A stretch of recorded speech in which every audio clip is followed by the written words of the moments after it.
Welcome to This Explainer. Today, we're diving into a genuinely fascinating topic: how tax havens actually impact the global economy.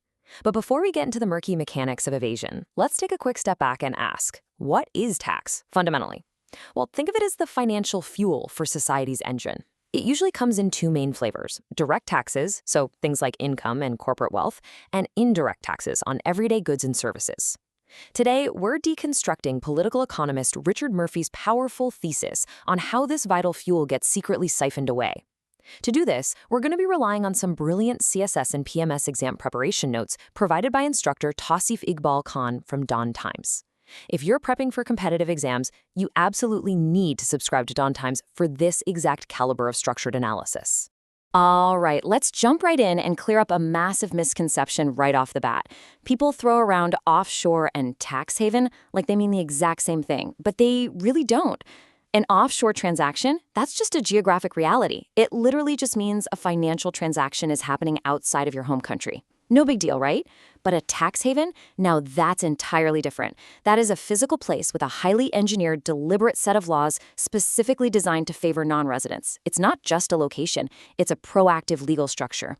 Grasping this difference is the absolute baseline for understanding global economic policy. Here is our roadmap for this explainer. 1. Defining the secrecy jurisdiction. 2. 3 fundamental elites' purposes. 3. 5 key economic damages. 4. Proposed global policy reforms. And 5. Pakistan and academic application. Section 1. Defining the secrecy jurisdiction. Let's look at the semantic shift that anchors Murphy's entire argument. So Murphy argues that we need to completely toss out the term tax haven and replace it with secrecy jurisdiction. Why? Because fixating on the word tax makes us miss the actual weapon being used here. The real mechanism of harm isn't just some super low tax rate. It's the deliberate, manufactured opacity. It's the secrecy shielding the money. It's basically an invisible wall built around wealth. And this quote brilliantly hits the nail on the head.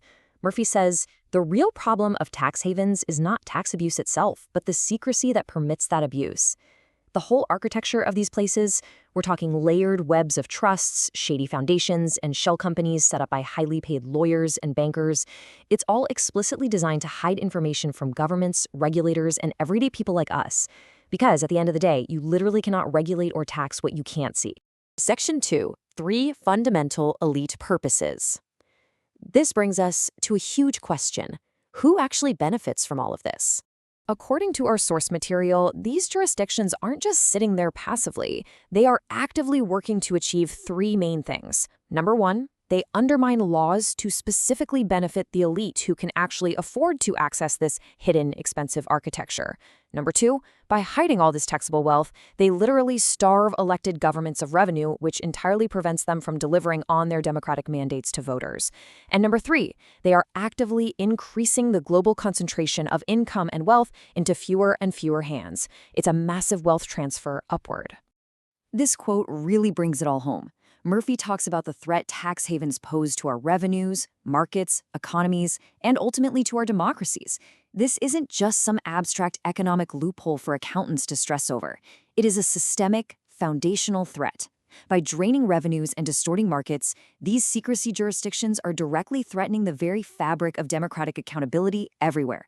It's a huge deal. Section 3. 5 key economic damages. Let's look at how this plays out in the real world, based on the Dawn Times notes. This table is fantastic because it maps out the very real measurable damages of this system. Take aid dependence, for example. When elites dodge taxes, developing nations face these massive revenue shortfalls that they just can't absorb, right? So they're forced into high-interest IMF loans just to keep the lights on. Then you have the lack of transparency. Markets need perfect knowledge to actually work, but secrecy hides the key players, completely wrecking that equilibrium. Point 3 is unfair competition. Your local everyday small businesses play by the rules and pay their taxes, while massive wealth concentrates at the top through offshore lawyers. It's totally rigged. Point 4 is the cost to democracy. Voters are kept completely in the dark, which lets corruption thrive. And finally, the tax war. It's a deliberate global race to the bottom that results in a huge misallocation of resources globally. Section 4. Proposed global policy reforms. Now that we've seen the damage, let's talk about fixing it. Despite how grim all that sounds, Murphy's actually pretty optimistic about viable solutions. The first major reform he proposes is country-by-country reporting. This is basically a direct weapon against all that opacity. The idea is to force multinational corporations to publicly report 7 vital data points, stuff like their actual sales, profit, exact tax paid, and employee count for every single jurisdiction they operate in. It completely shatters the secrecy by revealing exactly what a corporation extracts from and contributes to any given country. No more hiding in the shadows. The second big reform completely flips how we approach corporate taxation. Look at the contrast here. The current system usually taxes shareholders based on where shares are legally registered. As you can guess, that's highly manipulable and often ends up being, you guessed it, a secrecy jurisdiction. But the proposed reform? It argues for taxing companies directly based on where they actually trade, operate, and generate their value. It's just so much more efficient and actually brings certainty back to national tax bases. Section 5, Pakistan and Academic Application. Let's see how instructor Tausif Iqbal Khan applies this framework. These notes from Dawn Times do an amazing job of connecting Murphy's big picture framework to the real, on-the-ground challenges in a developing nation like Pakistan. It gives us a lens to understand major events like the Panama Papers leaks, which was basically the largest exposure of offshore secrecy ever. Once you grasp the concept of a secrecy jurisdiction, you suddenly have the vocabulary to actually analyze why the Federal Board of Revenue faces such massive shortfalls, the crippling effects of elite capital flight, and exactly why the country keeps having to rely on external IMF programs. It's fiscal leakage happening in real time. Which brings us to an absolutely brilliant academic tip from instructor Tausif Iqbal Khan.